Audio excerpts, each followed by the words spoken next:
Hello, this is Dr. Ray Nannis with Optimum Wellness Solutions. The reason that we're doing this video series is because we have a dedication to ongoing, continued education for our patients. Here's what we find.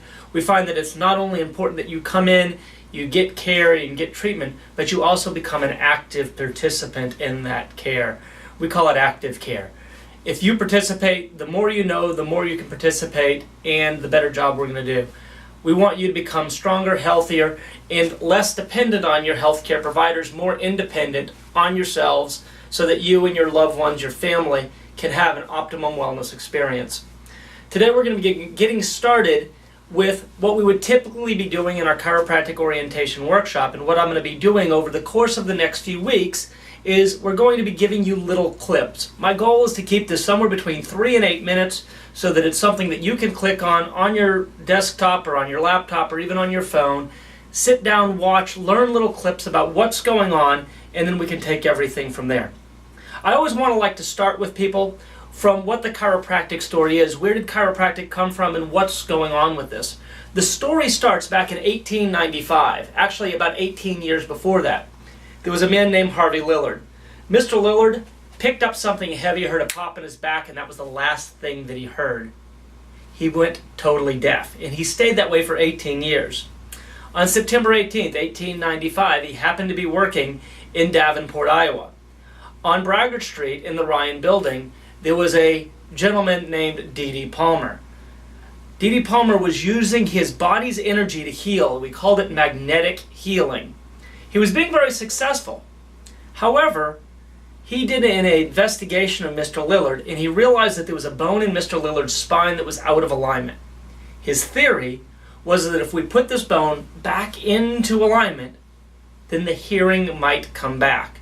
The interesting thing is it did. Mr. Lillard jumps up off the table, runs to the second floor window, and yells, "I can hear the wagons in the street." It was the first thing that he'd heard in 18 years. He went from totally deaf to being able to hear.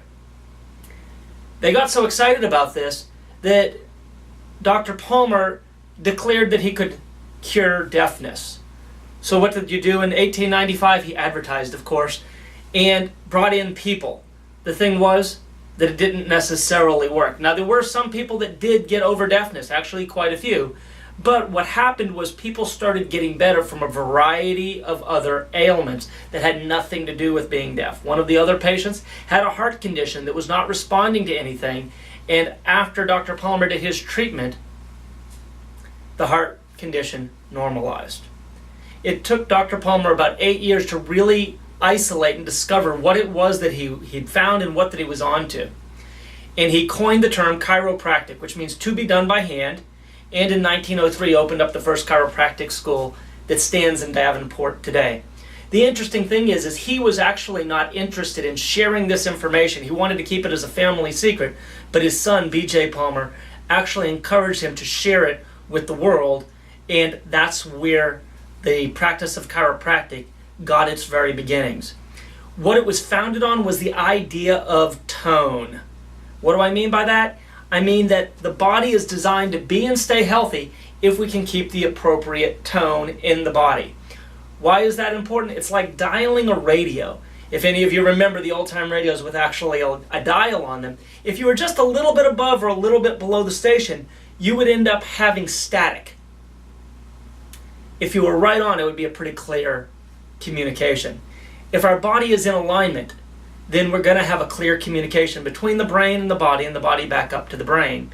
If we're just a little bit out of alignment, we're going to have that static, and it depends on what's going on with your body, where that static would manifest, where you would experience it. You could actually be out of tone just a little bit, out of alignment just a little bit, and maybe not even know about it. We're going to be talking about that in our very next session, so I look forward to seeing you next week.